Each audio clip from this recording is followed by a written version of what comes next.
everyone. First day of the, well, I guess it's the non-sugar-free challenge vlogs now. I can't believe it. But anyway, I promised you guys I would ease my way in gently, and oh, it was so tempting. I even put a Facebook message up. It was so tempting to just be like, wait until 12:01 and then down a brownie or something sweet, but I was like, I will never sleep if that happens, and I have a workout to do tomorrow and I'm starting boot camp tomorrow, so that is a bad idea. So instead what I've decided to do is I resisted last night, yes, and I have decided to start with something gentle. So just before I started the challenge, which was on a whim, I purchased this courgette and cacao granola, which I could have technically had on the sugar-free challenge. It's all natural dates and courgettes flavour it, but I'm going to start by trying that. That's going to be my breakfast, and then I'm going to document the rest of my day's food for you, because it's crazy what I can now have, the things I couldn't have before. I mean, these rice crackers, smoked paprika, rice crackers, they've got sugar in them, so I couldn't have those, even though I was like, ooh, paprika rice crackers, yay! And what else have I got over here? Oh yeah, some Japanese rice cracker. I like ricey stuff. I've got edamame stuff over here. This is like the family snack pile, so it's not just me, but yeah. So what I'm gonna do is I'm gonna measure out some of this granola. I'm going to set myself up for recording, and I'm gonna let you know how it tastes, and then we're gonna go from there. All right, let's do this. I love you. See you soon. So what I will say is you don't get a lot of cereal for your 40 gram serving with this. So this is 40 grams. Look at this. I'll show you, teeny tiny bowl, and it's not, I mean, I've put a lot of milk in there. There's not much in there. And the milk I chose to use was hemp milk, because it's unsweetened hemp milk, because I can't handle the sweetened stuff. I've never really liked the sweetened milks, but unsweetened hemp milk is my favourite milk generally. I think it tastes lovely. I hear I'm in the minority there, but yeah, let's see how this tastes. So let's go for it. I'm gonna zoom in on the cereal, not myself. I'll take one bite.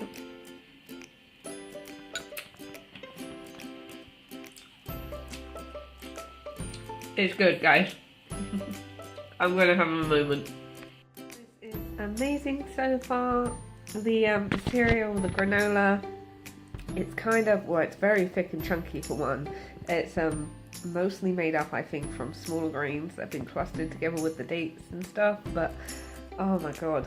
It's got this lovely earthy flavour to it, but then you can feel you can taste the really natural cacao, and it crumbles in the mouth, and it spreads all over the place, and the hemp milk is complementing it perfectly, and it fills you up more than you'd expect, and I'm so glad with my first choice. Let's see where the rest of the day goes. I'm so excited. This is really sad, but this is what going sugar-free for a month does to you. You end up just losing your shit completely over granola. So me and the granola, we're gonna have a moment. See you later. So I just had something really, really sweet. I can't tell you what it is because it is a surprise of sorts. It's a test that I'm doing for Mother's Day, so I have to say hush hush about it in case Mum watches my vlog. I love you, Mum. But oh my god, it was so sweet. I can just taste nothing but sugar on my tongue. The moment I finished having, well, it was a lick in the bowl sort of moment. I hope I haven't given too much away there, but my entire brain here is like buzzing, and I think I look a little bit wired, just a teeny tiny bit. But all I can taste in my mouth is sugar. But outside of that, I'm actually making myself a salad. This is one of the things that you wouldn't think that the sugar-free challenge had impacted, but it did, because I couldn't have certain things. So one of the things I'm looking forward to getting back in there is beetroot. It's got sugar in its preserve, so I couldn't have that, and I'm going to have some gherkins that has some sugar in them as well. A little bit of sweet chili dip on it. I'm gonna record how it looks when it's done, and also I'm gonna try and shuffle without giving too much away about what I've been making. But the other day I baked my very own bread. I tried my very first baking bread experience. This is here. So that's going to be my Marmite sandwich for lunch, along with my salad and some fruit for dessert. And then a little bit later, it's time for the brownie. Oh my god. Here is lunch. Homemade toasted bread. And I've got beetroot and gherkins and tomatoes and a fruit salad and a lovely, lovely tea, which today says, "Every smile is a direct achievement." Oh, you can guarantee I am smiling right now. So here's the damage after just one salad with a little bit more sugar in it than I usually have after this month. Blood blister, but you know what? I don't give an F because I'm gonna have some brownie later. No, actually, I am a little bit like, oh my god, I can't believe how just subtle changes can all of a sudden make your body be like, blood blister. I don't know what it was. Maybe it's I'd say it was the acidity of the beetroot and the pickles, but I've been having pickles, just pickles without sweetness, so just all vinegar pickles. Maybe it was the spice of the sweet chili, who knows?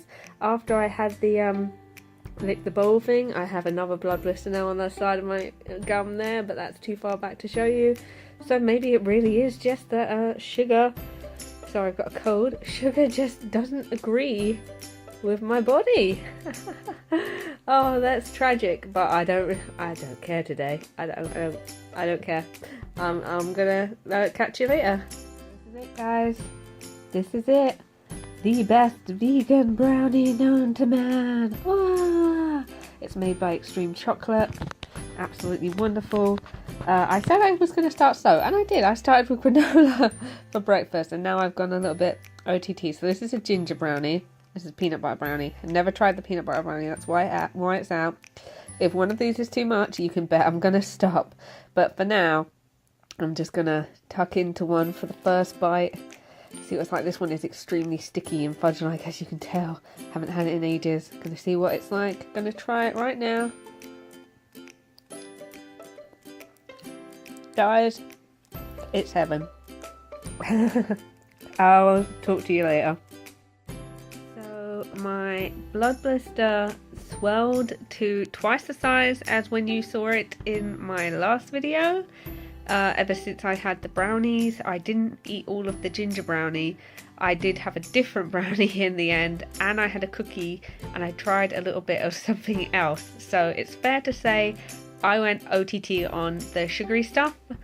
I don't regret it, but I do think that it would never be a regular occurrence because, wow, that blood blister, the one that came up when I had the salad, would you believe? It was obviously aggravated more by sugar. It's so interesting to observe. I think part of my eating was curiosity, seeing what was going to happen. So yeah, that's now burst. It's now a white open sore. Interestingly, well, you can't see it, but interestingly, I didn't get a single blood blister for the entire time that I was off of sugar. I've gone back on it now, one day, a blood blister. So I don't know what that means, but it's quite interesting. Okay, in terms of other things I experienced, soon after I had the sugar, my heart was racing to the point where I could actually feel it, which was also interesting. And my heart rate, well, it's currently at 108. So you can tell my sugar's just spiked out the roof.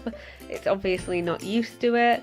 Again, a very interesting experience in terms of an experiment, but not something I would want to revisit daily, not something I would recommend to anyone. And I think that's pretty much me all sugared out for a while now.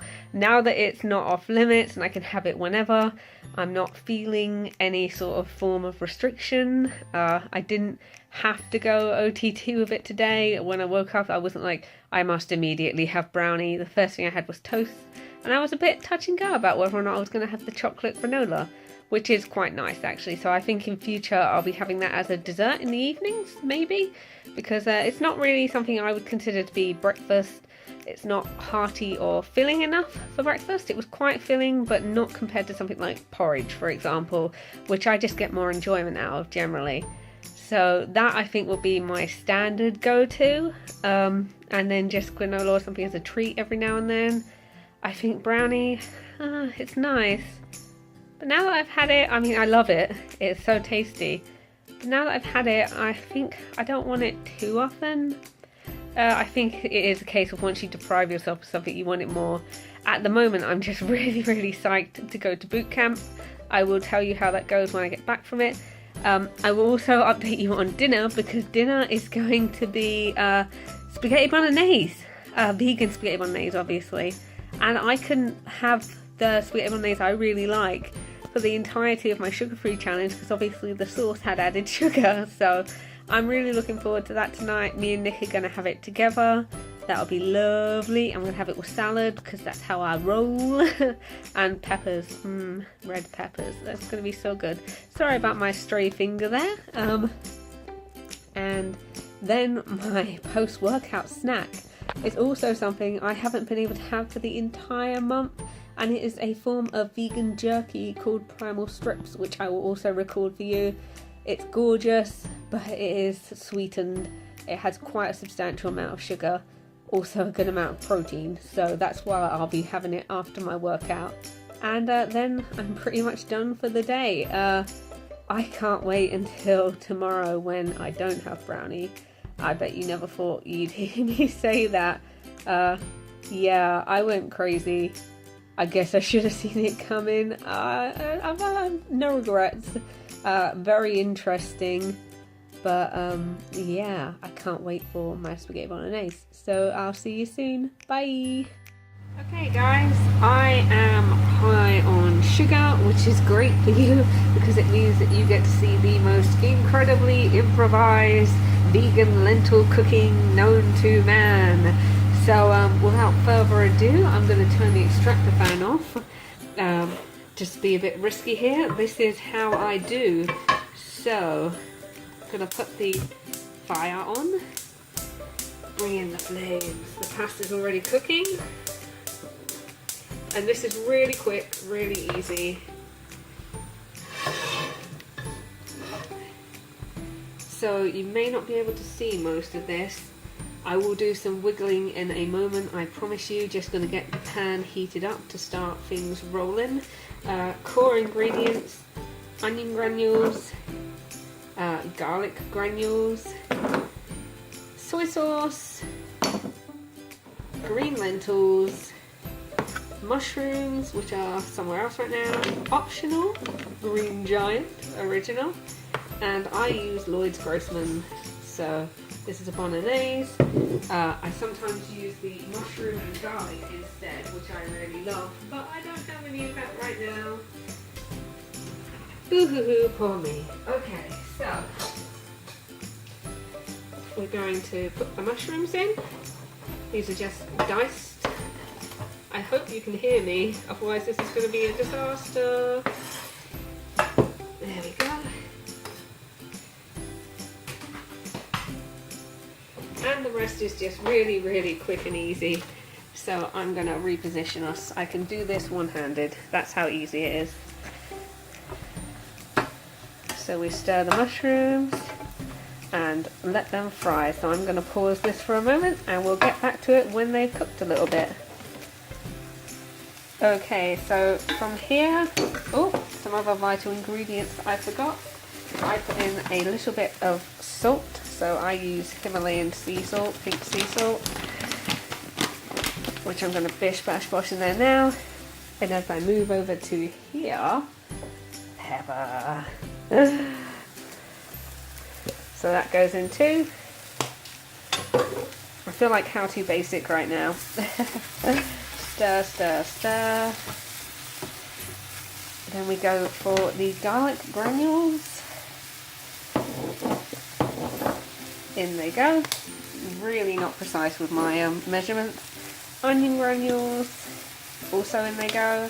Still not precise with my measurements. This is what I mean by I just bash stuff in there and hope for the best. Give it another stir, and then this is where we start to see some real good cooking results. So, soy sauce. Oh yes. More stirring.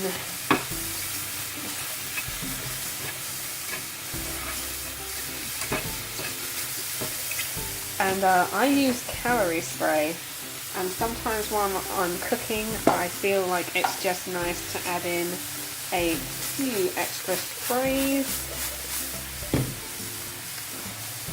and keep on stirring.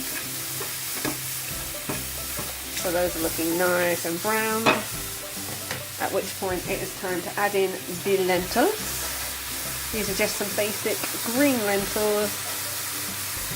Nothing too fancy, emptied out. Stir, stir, stir. And I really fancied these, so they're going in once I can open the lid.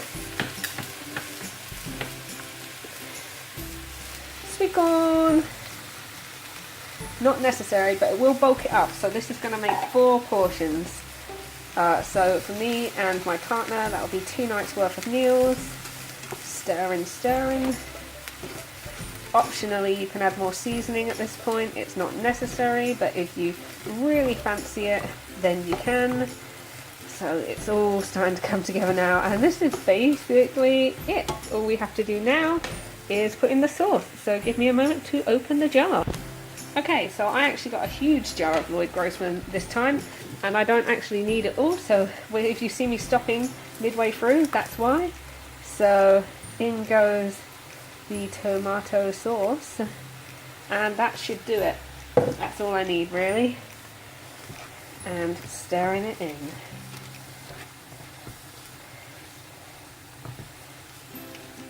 Yes, look at that. And basically, this is it done. This is spaghetti bolognese for 4 nights, so 4 portions, 2 nights, sorry. 4 nights if you're alone, 2 portions if you have a partner like me, who occasionally has vegan meals. Hell yeah, 2 meat-free meal days. They're great. They're a great way for you and your partner to try something new, or if you have if you're a vegan, you have a carnivorous or carnist partner. It's a great way for you to share in a meal. And yeah, this will be served up. It's got sugar in it, I don't care, and it's gonna taste absolutely delicious. Obviously you can season as you like from here, but it is basically Dunions. Just in case you're curious, your end product should look something like this. Oh yes, so there's mine, there's mine, there's Nick's, there's my leftovers, there's Nick's leftovers. 4 meals. Oh yeah.